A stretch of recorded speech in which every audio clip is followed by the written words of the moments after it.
Hello friends. இப்போ சமீபத்தில் தான் பார்த்தீங்கன்னா தமிழகத்தில் பாஜக தலைவரை மாற்றினாங்க. அண்ணாமலை நீக்கினாங்க. அது அவருடைய ஆதரவாளர்களுக்கு பெரிய ஒரு அதிர்ச்சியாக இருந்துச்சு. ஏன்னா இன்னொரு ஒரு வருஷத்தில் தமிழகத்தில் சட்டமன்ற தேர்தல் நடக்க போகுது.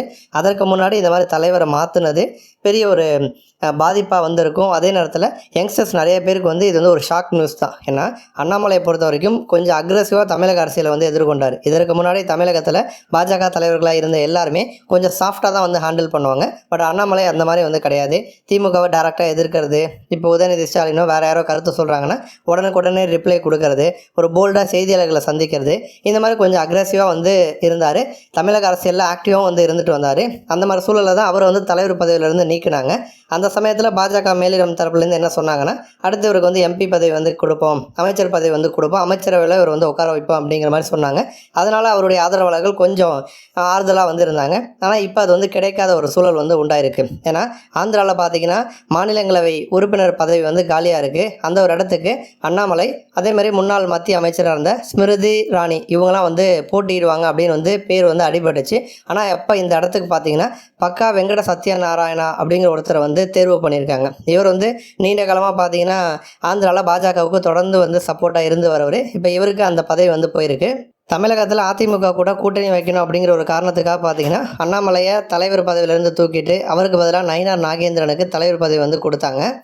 இப்போ பதவியும் போச்சு. அடுத்ததாக எம்பி பதவியும் போயிடுச்சு. இனிமேல் திரும்ப எம்பி ஆகணும் அப்படின்னா சில வருஷங்கள் அண்ணாமலை காத்திருக்கணும் அப்படிங்கிற மாதிரி தான் இப்போதைக்கு அரசியல் சூழல் இருக்குது. ஏன்னா ஆந்திராவில் ஒய்எஸ்ஆர் காங்கிரஸ் கட்சியினுடைய மாநிலங்களவை உறுப்பினராக இருந்த விஜய் சார் ரெட்டி அவருடைய பதவியை ராஜினாமா பண்ணார். அதனால தான் அந்த இடம் காலியாக அறிவிக்கப்பட்டுச்சு. அந்த சமயத்தில் தங்களுக்கு பெரும்பான்மை இருந்த போதிலுமே அந்த இடத்த கூட்டணி கட்சியான பாஜகவுக்கு தெலுங்கு தேசம் கட்சி விட்டு கொடுத்தாங்க.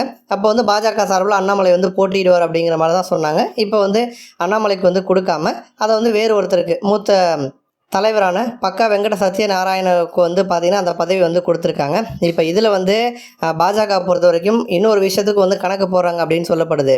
பீகாரில் இந்த வருஷம் அக்டோபர் மாதம் சட்டமன்ற தேர்தல் நடக்க போகுது. அதை மனசில் வச்சுக்கிட்டு தான் தலித் சமூகத்தை சேர்ந்த ஒருத்தருக்கு பாஜக வாய்ப்பு கொடுத்துருக்காங்க அப்படின்னு சொல்லப்படுது.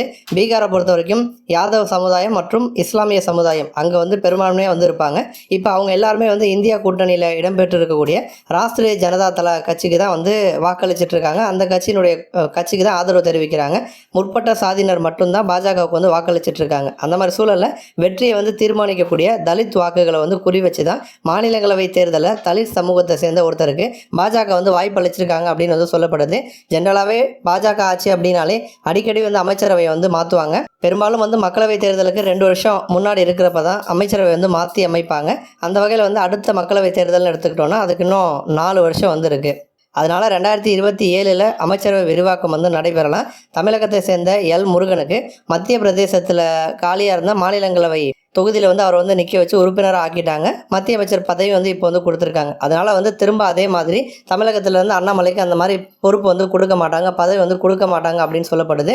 வேணும்னா அண்ணாமலைக்கு எப்போ பதவி கொடுப்பாங்கன்னா எல் முருகனுடைய பதவி காலம் முடிஞ்ச பிறகு அந்த இடத்துக்கு வேணால் அண்ணாமலை கொண்டு வரலாமே தவிர திரும்ப வேறு மாநிலத்தில் காலியாக இருக்கக்கூடிய ஒரு இடத்துக்கு அண்ணாமலை ப்ரொமோட் பண்ண மாட்டாங்க அப்படின்னு சொல்லப்படுது.